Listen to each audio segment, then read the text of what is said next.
Blasphemy. Freebird. Coming to you not quite live from Pineda Studios, a Bad Day Records production. We are the Saints of Blasphemy. I am Sascha Saintevic. With me is Briano Hawk. Briano, say hello. What's up? Oh, say what's up. We've been gone for a little bit, so we got to get back in the groove here. We got to let the juices flow a little bit. Yep. That sounds oddly sexual. Because somebody had to have their tooth pulled. Yeah, not me, you. Shut up. It was you. It was all you. Hey, I agreed to do it on film as we're talking, but no, somebody was like, no, Penn and Teller tried it, and it was just nasty. So we're not going to do it. He had his ear canal surgically ear, removed. tooth, it's all the same. It would have been funny to watch you try to talk to her with all the cotton in your mouth. I'm quite wrong. I'm from turn. We have done now a couple of sort of critique episodes, right, where we sort of talk about negative things that we don't like in the music business, negative aspects of music lifestyle, things like that. So I kind of feel like since it's the holiday season, although it is Christmas Day when we're recording this, but for to usher in the new year, let's defend something, let's stand for something. And let's stand up a little bit for our generation's music, because I think a lot of people like to shit on what's current and also what they sort of grew up with in honor of getting some sort of cred for things in the past. Because I read this Huffington Post article a few years ago that essentially stated that rock is dead. It used an Avril Lavigne song as an example, which is really stupid because she's a pop artist, but we won't get into, we won't argue semantics on that. But it essentially said the reason it's dead is it's in the form of degradation right now because it peaked in the 60s and the 70s. Nothing that came out since then, nothing that's going to be coming out from this point onward is going to in any way be able to compete for sort of a classic status with the Beatles or the Stones, Dylan or anything like that. Do you think that there's any merit to that? Because I personally, before I let you jump in on this, I want to say I think the 90s were, incidentally where I grew up, and the 90s were a golden age of music. Not the golden age, but it was a golden age. A lot of genres emerged, a lot of good artists that I think will go down sort of with a legendary status came up in that. And I want to take a moment to defend them. Take about 30 minutes to defend them. Like you can give your opinion. Do you think that anything that's emerged since sort of what this era that people have this nostalgic feeling for in the 60s and the 70s, because even people our age, how often do they do that stupid trope where they're like, oh, I was born in the wrong decade, I should have been born back then, which is still, you were born when you were born. There was a lot of crap back then too, but I'll let you jump in and then we'll go from there. Well, I mean, that's basically the statement. What you said is something I agree with, I think. There are bands back in the 60s, 70s, 50s. You can go back to the golden age of stuff that I think, with a lot of bands nowadays model themselves after or give them, credit, say, because of this band, that's where I got my idea, or I grew up with these bands and blah, blah, blah. The thing is, I mean, we as a generation, our age, have been force-fed that same crap over and over and over and over. And so, you're going to get people who, agree, with, the Huffington Post article and things like that, who are like, oh, well, I'm in the wrong decade or, whatever. Mm-hmm. But music has evolved so much from then to now that I think the artists that we will have, like in the 90s, a lot of them that came out, I think will be the golden age when it comes in the next few decades from now. Because if you listen to radio nowadays, the stuff that was playing back in the 90s is the golden oldies is not what they're playing now. It's a statement you actually made the other day. And it's true. I mean, I've listened to some stuff that's like, oh, we play the classics, we play the old stuff, and they're playing stuff from the 80s and 90s. And it's like, oh, yeah, that's classic, that's old. It's like, not really. That's the decade I'm from. That's what we grew up with. You're calling me old. I'm only like 35. Motley Crue is considered the oldies. Yeah, yeah. And look, when people say like, well, when this article, but I've not just in this article, but I heard the argument made before. 20, 30 years from now, the oldies that are going to be played are still going to be, the Beatles, the Stones, things from that generation. They're going to play anything right now.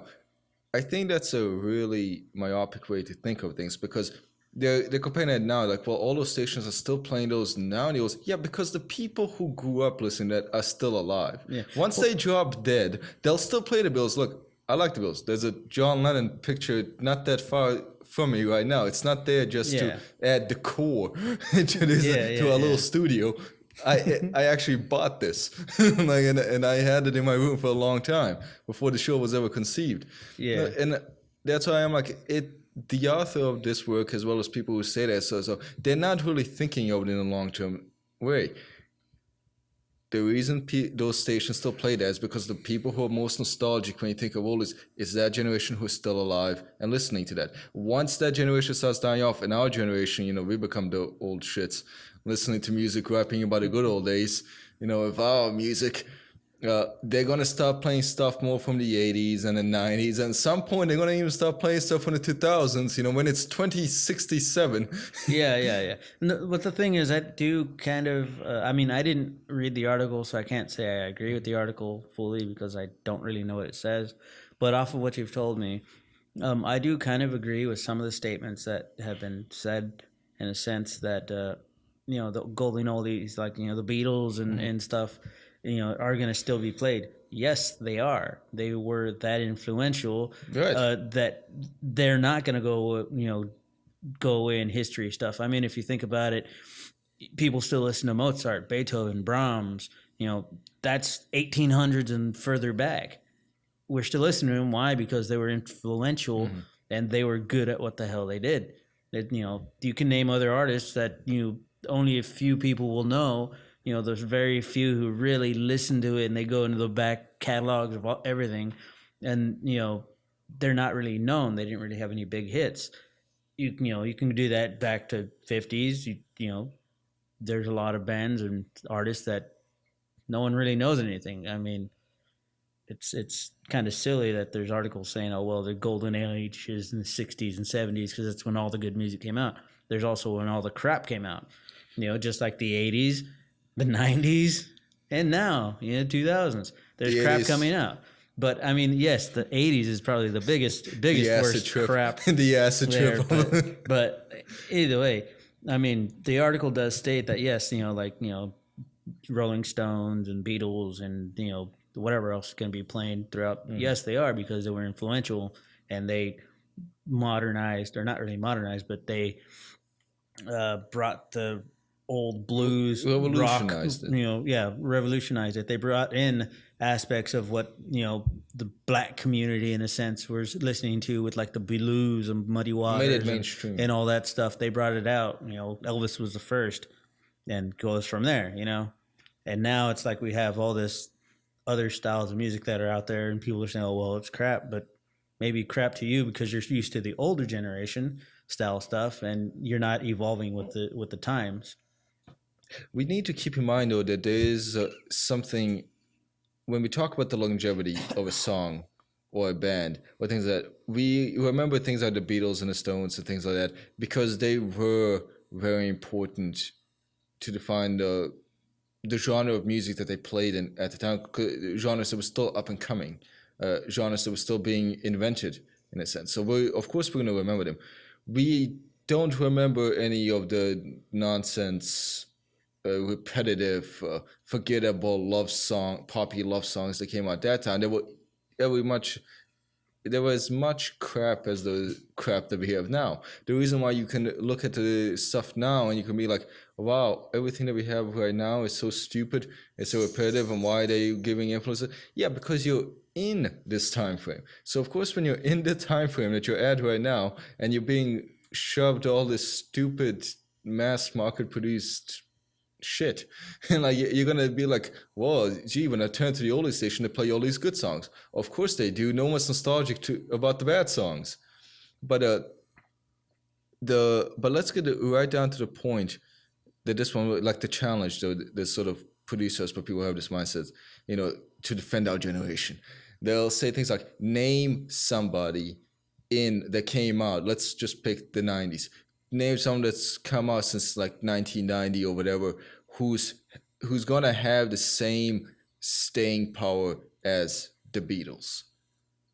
Like, can you think of, now I could think of bands who, in my opinion, are as good as the Beatles, but then they would come back and say like, but are they going to be as important, as influential in the rock music? Okay, well, how many artists, when the Beatles were first coming out,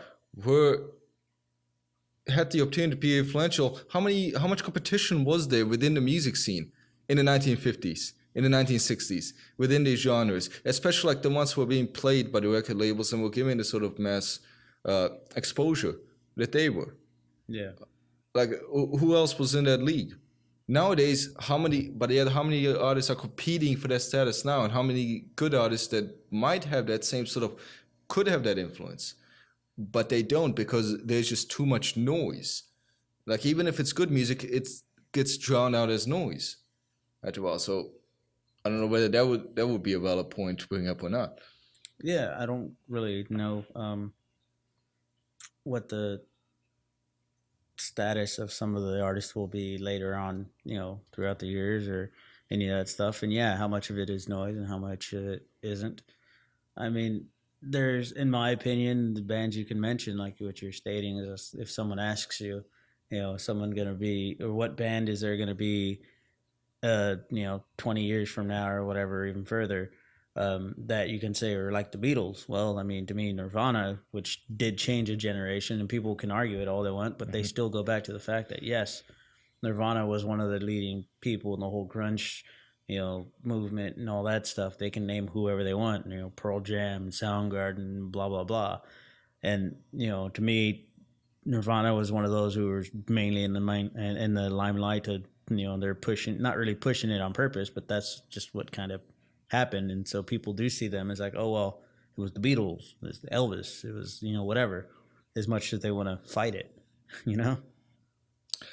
Right. So I think it's disingenuous though when people bring up that point. It's like, because then they'll all say, so you can't name anyone that's like the Beatles, like of your generation. Well, let's be subjective here. There are people who think that the Beatles are crap. I'm not one of those people, but there are people who think. Yeah. And I don't mean to cut you off, but I mean, it also depends on the style of music. I mean, the Beatles were at times, or that pop rock, and the rock, psychedelic rock, whatever. It's like, oh, well, they changed so many times. They went through the years, blah, blah, blah. So did Michael Jackson. So did Prince. So did, Metallica, which I friggin' hate. They suck, but they still, they passed through the thing. I mean, it's, the Beatles are like most other bands. They just kept changing their style, but they worked with it. I mean, David Bowie's probably done it longer than the Beatles. And people don't say, oh, David Bowie is the Beatles and David Bowie. It's like, no, it's David Bowie. The Enigma. And but the Beatles were also, and I'm sure they did admit it, the Beatles were also influenced with the time. If the Beatles had stayed the way they were from the first album, you wouldn't probably remember them as much. They changed. They allowed themselves to be influenced by the growing trends around them, and they adapted to the growing trends. That's what it's the times themselves that makes them so memorable. That gives them the longevity. It's not so much that they, of course, it's back and forth. They influence it, they get influenced by it. I'm not saying, but it's not just that one sole factor. And that's why when people sort of give too much emphasis on just the artists, and then they sort of say, and when they sort of declare that, they plant that flag, when they're like, okay, this is good up to like whatever 1974. It's good. Everything after that, I'll just pick the date out. Like, so don't put too much emphasis on the date. But up until that date, everything's good. Everything afterwards, it's like you get like with the exception of a few here and there, they'll throw you like that little bone. But everything else, just in general, is just nothing good. Okay, well, let's pick another genre, jazz. Has jazz really name a current jazz artist that's better than Miles Davis. Name a current jazz artist. yeah. Like, it's jazz. Like, of course, the people who first came up with jazz when it became mainstream are the people going to remember. And of course, the people who came afterwards are going to sound very similar to the jazz musicians of that time because those people defined what the genre sounds like. It doesn't mean that their importance should be exaggerated or undermined, but it doesn't mean that you get to crap on everyone that comes afterwards or somehow state that they're not living up to it and that all of that music that has come out since is a degeneration of it. It's just, it's not up to snuff. Yeah. And that's the part that really annoys me because I was heavily influenced by the music that came out afterwards. I was heavily influenced. I'm a 90s kid. Not born, but you know, it's always a decade after you're born. that most influence. It's only a decade you're born in. Yeah. Luckily for us, because we were born in a very confusing time. Well, yeah, you got the later 80s. I got all the 80s, and it was horrible. You lived through glam. You lived through Boy George, man. Just own it. Own it. Own Boy George. You also lived to Duran Duran. Yes. Was it a confusing time for you? I don't remember the 80s at all. Too many medications. Too much. I think everybody uses that excuse to live through the 80s. They're like, too much medication. All I remember is hairspray and shoulder pads. And shoulder pads and short shorts. Shorter than what short shorts are now today. Who likes short shorts? All right, but let's not go off topic here. No, I'm saying no, and it annoys me. I get it when the old timers say that, and then like I said, like there's a good chance many of us will be those old timers one day. We'll say the same thing, saying by us it was better. I hope I don't. I hope I get to enjoy newer music that comes out. I'm excited to hear what comes out afterwards. Yeah. So we'll see. But when people our age just sort of capitulate all the accomplishments that have come out since, and they just say, yeah, it's all crap. My generation can't do anything right. We're stupid. We're not innovative. We're not creative. We suck. You guys in the past did everything right. I hate that sort of attitude. Yeah. I hate that because, okay, then you should just stop doing music. If you think that you're not going to contribute anything to it, that everything that's been said about it, then there should be absolutely no new music done, period. Because if that's your attitude, you're in the wrong business, buddy. You should not be in this business. You shouldn't have anything to do with it because obviously you have no faith in what you're doing. You don't have faith that there's anything new is going to come out. You don't think you're going to influence it, and you don't trust in your peers to do it either. Yeah. Well, it's not necessarily just people in the music business. No, I mean, people in general, they shouldn't judge the artists of, the yesteryear to the artists that are coming. Right. Because, yes, a lot of the artists that you're going to be hearing nowadays and in the future are still influenced by the older times, but if we stayed with the old music, it would be, something to complain about because it's like, oh, well, music's never changed and, it's boring and it's the same thing over and over and blah, blah, blah. It's a conundrum. And so, the people who want to complain about something or gripe on something, they're going to complain about the fact that modern music is, crap and that the old music is better. But yet if you put them side by side, they all use the same model to create a song in the popular music in a sense, because they all have the same amount of chords for the most part. They all have a catchy hook. Mm-hmm. They have the bridge, the chorus, so on and so forth. They all follow that same damn thing. It's not like you're gonna get an artist who's just gonna say, no, I'm playing one chord the whole friggin' time and I'm only gonna do humming noises throughout the thing, only to use 2 words, and it's going to be a popular song. No, if you do that, and if an artist pulls that off, it's going to, or busts it out or whatever, plays it, people are going to look at him like, what the hell is he smoking?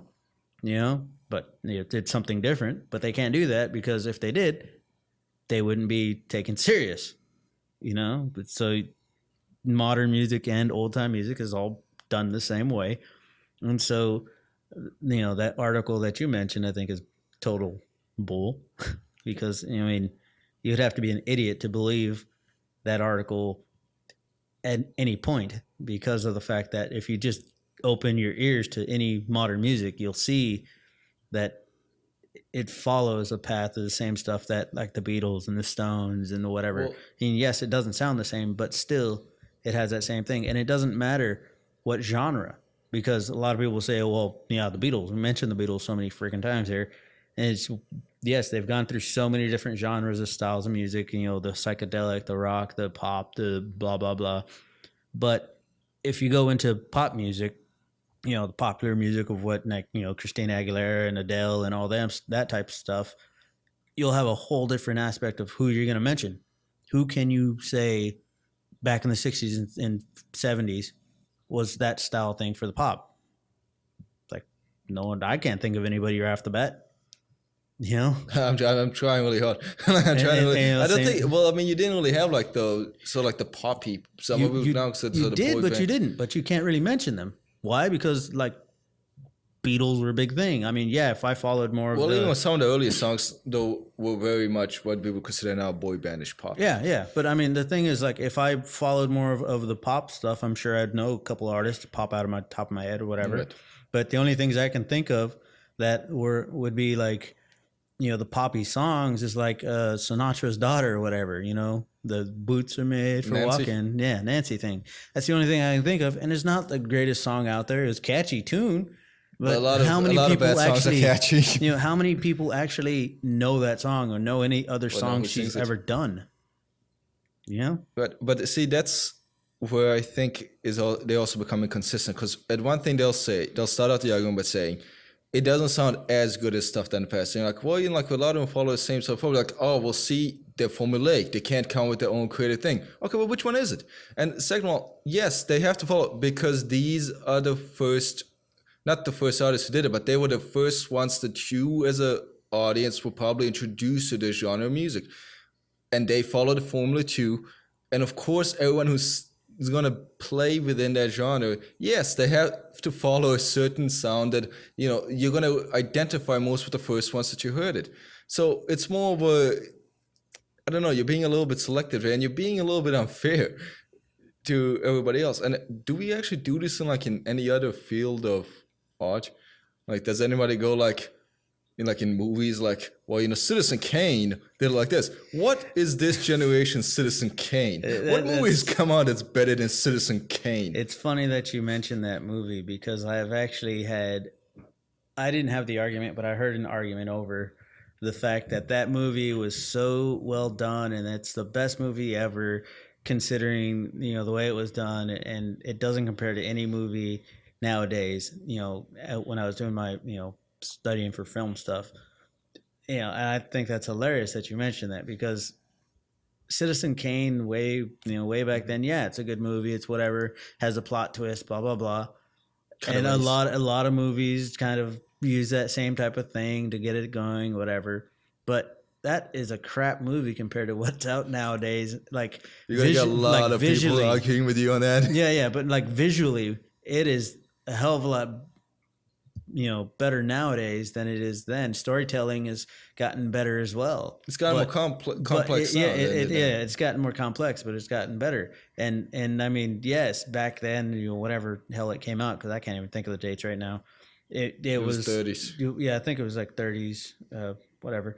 Anyways, this is about music, not film. No, but I'm saying, like, I don't hear many, you know, like, people say, like, yeah, it's the best one, but nobody ever puts up the standard where they say, like, and nothing that's come out since has been as good. Yeah, maybe there would be like someone who was born at that time would say that, but you can name a crap load of movies that have been pretty good. Like, yeah, that's what my point was. Are you gonna say The Godfather wasn't a good movie because Citizen Kane came out before it? I know some people don't like The Godfather, but I'm just saying, like, Pulp Fiction, to put something out. A lot of people put like Pulp Fiction as a movie that you know, revitalized a lot of things, especially like for indie directors and things like that.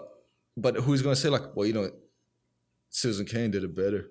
Yeah. Like, I don't see that in art, like, you know, painting, sculpting. Who's gonna say, well, you know, man, Da Vinci did it all already? You know, who's done it better than Da Vinci? Have you seen Picasso's crap? Like, it's a art has clearly degenerated into nothing. Yeah. Nobody that picks up the paintbrush now is going to be as good as a Rembrandt. No one's going to be as good as Michelangelo. No one's going to be as good. I mean, nobody talks like this, but everyone is an expert when it comes to music. And when I say nobody, yes, there's an asterisk on that. I know there's one guy raving about it. Nobody takes that one. No one takes it seriously. Yeah, there's always somebody who's going to complain about some sort of thing or whatever. Okay, no smart person would ever take that seriously. Yeah. Or should they? Yeah. But when it comes to music, they think that's a serious argument. Yeah. Like everyone thinks that's a serious argument to be made. And that's like, why is music held to the standard? Like, why can't we recognize? Because the majority of the music genres we have now came out within the last century. A lot of it because the technology to both record them and mass distribute them came out this century. So, of course, the people who became famous with it, just as all of this was coming out, are the ones that you're going to remember best. And they might be the hallmark that you set for all the other artists. But regardless of that, to say then that therefore everybody who follows in their footsteps is subpar to them, because I don't know, either because, again, they take two arguments, either because they're not as good as them or because they're doing the exact same thing as them, which by definition, although they're doing the same thing, they are less good. Yeah. Which doesn't make sense. Yeah. Well, it also brings up, at least for me, the argument or the thought of, nowadays music has gone so corporate in the sense that the artists don't have as much freedom as they did before. I mean, the Beatles, they created so many different sounds because they're, the managers and everything else are like, just do your thing, whatever. We'll steal your money from you anyways, either way. Cause, but we'll let you experiment. But we'll let you experiment. Nowadays, it's like, okay, this is a style of music this is what you're going to do. Well, this is how the style of song you're going to make. This is, blah, blah, blah. So many different things that the artists are like, well, where's the creativity in this? How can I make my mark in music if there's so many rules that I have to follow because this is what you're telling me?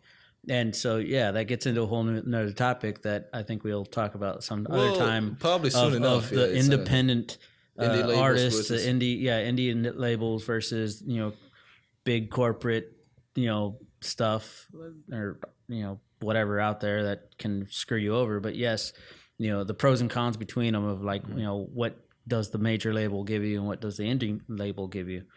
That's a whole different topic there. But I think that alone kind of generates some of the crap that's out nowadays with music wise. Yeah, I just don't think it's accurate to say, like, never mind whether or not, like, it's not just me standing up for my generation, although partly I'm doing that because I'm tired of people within my generation shitting on my generation. It gets annoying after a while. Of course, there are criticisms to be made, when it comes to any art form that comes out. How many episodes have we done? Have you and I made just doing that? How many conversations have you and I had even before we had the show just doing that? Yeah. But there comes a point where we say enough is enough. There is good work out there. There are artists who do put their heart and their soul into it, and they are every bit as good as the giants whose shoulders they stand on and came before them. And that's not to. I don't feel the need to undermine any of the ones from the past generation, but I don't think that the people who enjoyed the music came in the past should take it upon themselves to shit on everything that came out afterwards. Simply because of whatever unrealistic and disingenuous standards that they have for, what is good music. That's really not realistic in the least bit. It's not. They don't feel it's living up to that. Yeah, I agree.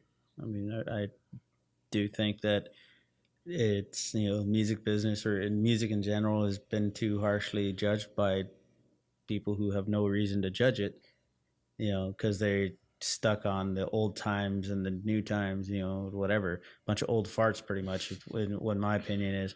Because, I'm sure there's kids nowadays, not necessarily kids like, 4-year-olds or whatever, but like younger people than us who are listening to modern music and listening to music that, there's out today. And they're thinking, well, the 80s stuff is the best thing ever. And the 70s and 60s suck. And, the Nirvana age and the 90s age was just, crap, and there's not much that came out of it, and blah blah blah. And it's and to me it's we got funny. Limp Bizkit. Yeah, but to me it's seriously it's funny because we're sitting here defending or trying to discuss really of what we grew up with, the '90s music. Yes, I agree. There was a bunch of crap in the '90s. There's good stuff and bad stuff. I'm not Of gonna. course, this is the age when the lies came out. Yeah, I'm not gonna say, oh no, the best thing was in the '90s and only the '90s. No, I agree. Yes, '60s, '70s had some good music. '80s was pure crap. To me, '90s was good. They had some good stuff. The Wanna's Bleach came out in 1989, and before that we had the Pixies. Yeah, that was also '80s. Very, very rare. Okay, fine. Pennywise was around. They're very random, sporadic, good music out there, but nothing mainstream that I heard was good. You had Guns N' Roses, the worst band ever. Metallica, the worst band ever. I don't freaking know. Anvil. Does anyone even know who Anvil is? People who are really into heavy metal and music geeks like us, yes. Yeah, maybe. But so yes, I agree. There's some crap out throughout the years and whatever in the '90s and in our generation, but there's also really good stuff. And the statement, how we started, the whole statement of, nothing's good to ever come out since the '70s is pure, bull, and it's a stupid statement to make in the first place. Because yes, give us another 10 years, I'm sure we can have another, statement, argument here, and we can argue the same damn thing about whatever's come out in 2000, 2010, whatever. Mm-hmm. So, it's a topic that was always going to be argued and saying that, the better time was 20 years, in the past or, whatever.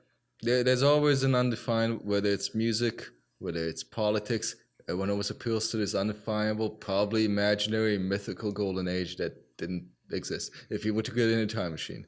So, we're not glamorizing anything that happened in the 90s music-wise. I call it a golden age, which means one golden age of many, because a lot of interesting artists and genres emerged from it.